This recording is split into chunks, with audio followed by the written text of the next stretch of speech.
दोस्तों, मेरा नाम अनिका है। आप सभी को मेरे चैनल भूत प्रेत की कहानी में स्वागत है।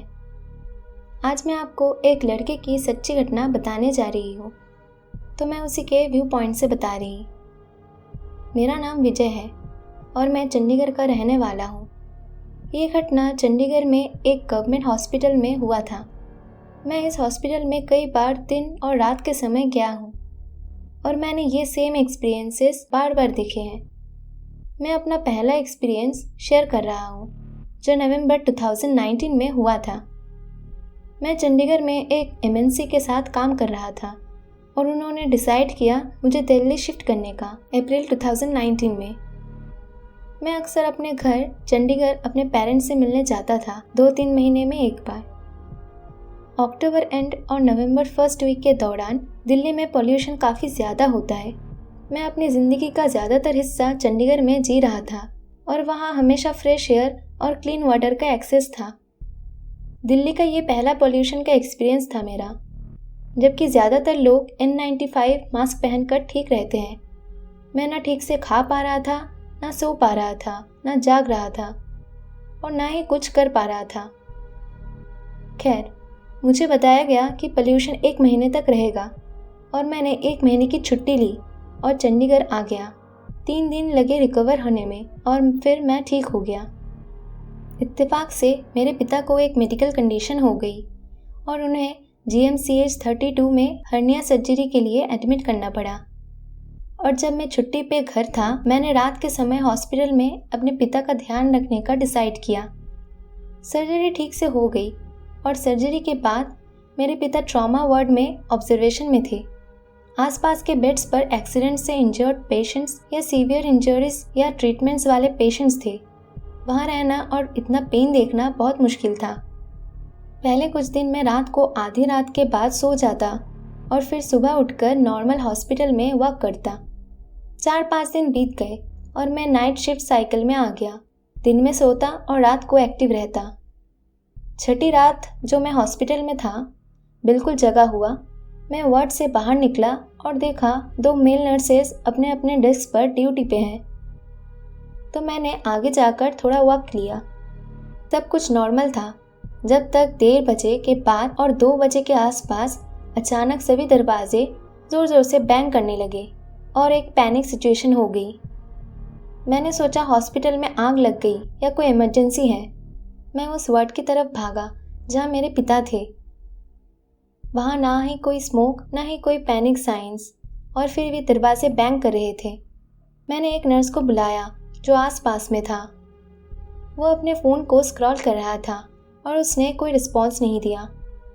जब दरवाजे बैंग करते रहे, मैंने एक दरवाजे के पास गया और देखा कि वो बाहर से लॉक था। लॉक जंप कर रहा था जैसे दरवाज़ा अंदर से कोई बहुत ज़ोर से बैंग कर रहा हो। मैं बहुत ही डर गया और एक रूम का दरवाज़ा खुला था जो कि प्राइवेट रूम वार्ड के पास था।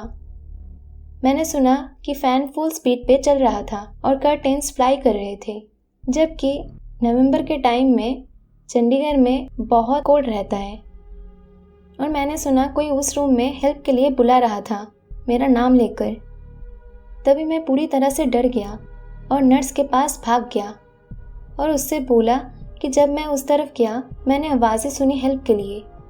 उसने सीधा फेस बनाकर जवाब दिया, ये सब 3:30 तक चलता रहेगा और 4 बजे तक ख़त्म हो जाएगा।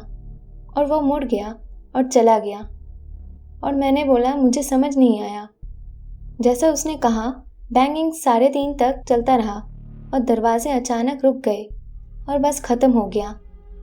मैं इस एक्सपीरियंस से बहुत हिल गया था और मैं सुबह तक वेट किया जब स्टाफ्स आए और वो दरवाजे खोलेंगे जो रात भर बैंग कर रहा था। मुझे क्यूरियोसिटी थी देखने की उस दरवाजे के पीछे क्या है। सुबह हो गई और मेरे घर जाने का टाइम था और सोना भी था, पर मैं कुछ घंटे तक और रुक गया क्योंकि बिना ये जाने कि क्या है उस दरवाजे के पीछे मैं सो नहीं सकता था। आखिरकार लगभग 9 बजे वो दरवाज़ा खुला। ये पेशेंट्स की किचन थी।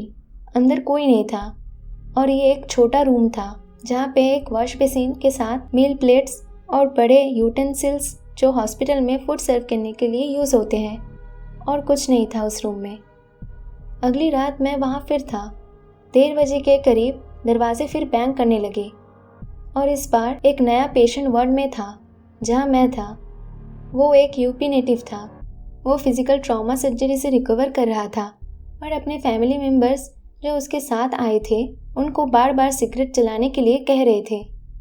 उसकी फैमिली इंसिस्ट कर रही थी कि ये हॉस्पिटल वार्ड है। नर्सेस ने वार्निंग दी थी कि अगर फैमिली मेम्बर्स ने ऐसा किया तो उन पर एक्शन लिया जाएगा। और ये सब चल रहा था जब तक लेट नाइट फैमिली मेम्बर्स ने हार मान ली और सिगरेट उसकी क्विल्ट के अंदर जला दी ताकि डॉक्टर्स को पता न चले। उसने आधी सिगरेट पी, स्मोक क्विल्ट से बाहर निकला। नर्सेस वार्ड में दौड़ पड़े और जैसे ही उन्होंने क्विल्ट उठाया पेशेंट मर चुका था। तो उन्होंने क्विल्ट को एक वाइट क्लॉथ से रिप्लेस किया और बॉडी को वार्ड में सुबह तक रखा। उस रात दरवाजे बैंग करते रहे लेकिन मैं वार्ड से बाहर जाने से डर गया क्योंकि मुझे समझ नहीं आया ये सब कैसे होता है। और सिगरेट पेशेंट के साथ वार्ड में इतना ड्रामा था कि मैं किसी और चीज़ पर ध्यान नहीं दे पाया। अगली कुछ रातों में मैं वार्ड में रुका और पीक पैरानॉर्मल एक्टिविटी आवर्स के दौरान मुझे पता था कि मेरे आसपास कुछ चीज़ें हैं जो मैं देख नहीं सकता पर महसूस कर सकता हूँ। और उन बींग्स का रिस्पेक्ट करते हुए मैं हॉस्पिटल के आसपास रात को वॉक लेता और नर्सेस से पूछता कि क्या ये नॉर्मल है। उनमें से एक ने जवाब दिया, ये जो है सो है, हम कंट्रोल नहीं कर सकते। हम यहाँ पेशेंट की सेवा करने के लिए हैं और हम बस उस पर ध्यान देंगे। ये मुझे नहीं समझ आया कि मेरे आसपास क्या हो रहा था, लेकिन इसने मुझे एक्सेप्ट करने के लिए मदद की कि ये चीज़ें एग्जिस्ट करती हैं और हमें उनके एग्जिस्टेंस का ध्यान रखना चाहिए। मुझे याद है एक रूम के पास जाना जिस पर ग्लास डोर था। एक सेमी ट्रांसपेरेंट कर्टेन दरवाजे पर मैंने अंदर देखा एक लाइट बल्ब ऑन था। फैन हाई स्पीड पे चल रहा था और कर्टेन्स उड़ रहे थे। उस रूम में कोई नहीं था और दरवाजे नॉन स्टॉप बैंग कर रहे थे। उस मोमेंट में मैंने एक्सेप्ट किया कि सही मायने में आत्माएं होती हैं और शायद बहुत से स्पिरिट्स हैं जो इस हॉस्पिटल में गुजर चुके हैं। तो ये रही आज की स्टोरी। आप लोगों को कैसा लगा आप कमेंट्स करके ज़रूर बताइए। और आपके पास भी कोई रियल लाइफ हॉरर स्टोरी है तो मेरे दिए हुए इंस्टा आईडी या मेल आईडी पे भेज सकते हैं। थैंक यू दोस्तों।